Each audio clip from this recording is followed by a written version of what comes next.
El Santísima Trinidad, el Escorial de los mares.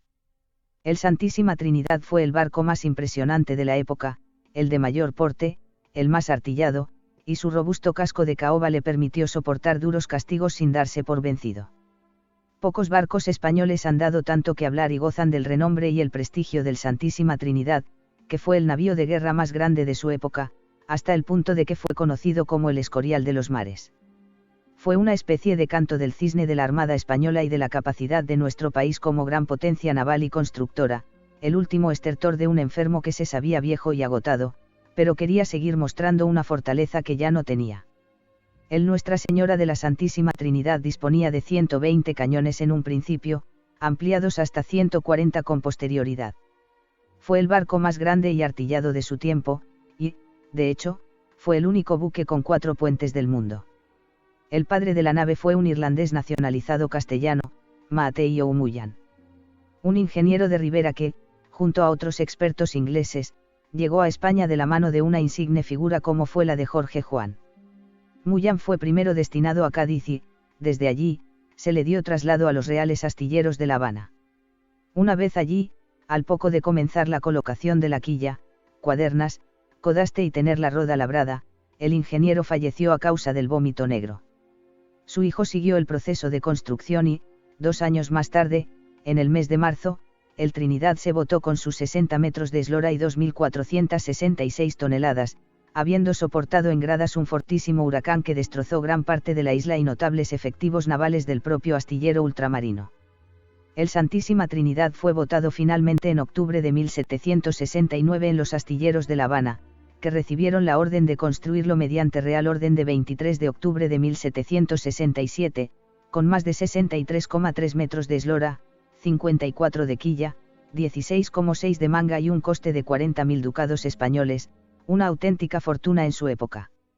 Además, la madera fue transportada hacia La Habana desde la provincia de Camagüey, hoy municipio Florida, y se utilizaron maderas preciosas, como caoba, júcaro y caguairán. Se trataba de un buque de guerra de 3 palos, con aparejo de velas cuadradas y con 3 cubiertas al principio y 4 después, con una clara vocación ofensiva y diseñado para combatir de tú a tú a las más grandes de las naves inglesas. Cabe destacar que salió luciendo 116 bocas de fuego y que su casco y cubiertas eran de caoba, lo que redundó en la extraordinaria fortaleza que mostró a lo largo de su vida útil. Su dotación humana, en tiempo de paz, era de 850 hombres. Después de ser probado en alta mar, se dieron cuenta de que sufría de varios inconvenientes, que fueron corregidos en los astilleros de Ferrol y Cádiz.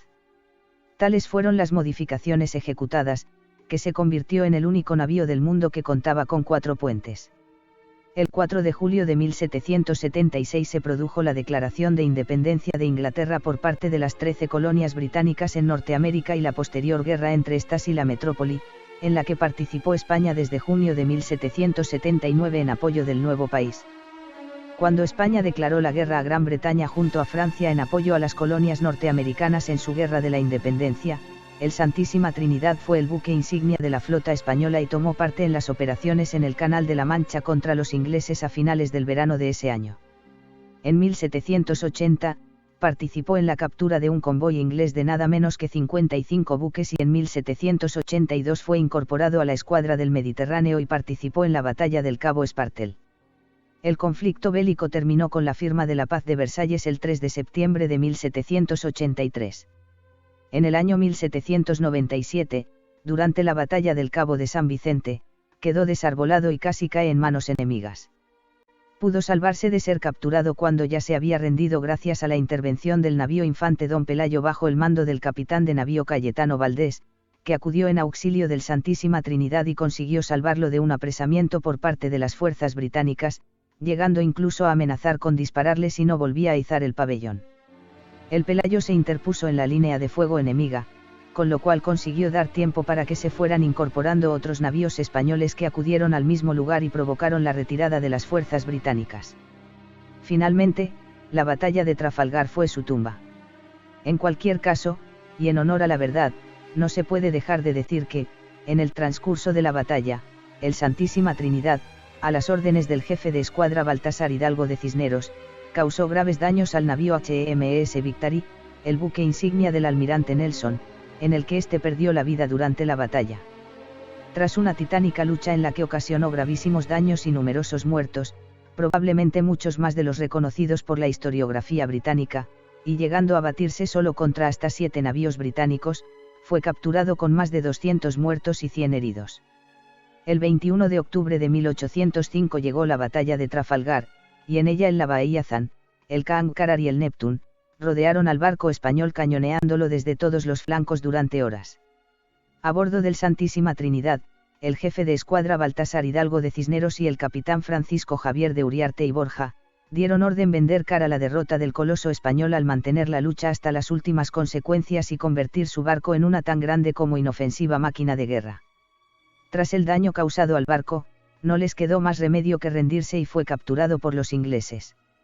En algún punto del Golfo de Cádiz, a la altura de Punta Camarinal y a unas 26 millas de la costa, el Santísima Trinidad se hundió al echarse encima un temporal y por su mal estado mientras era remolcado a Gibraltar, llevándose consigo a numerosos heridos que estaban en su interior y que fueron sacrificados cruel y vengativamente.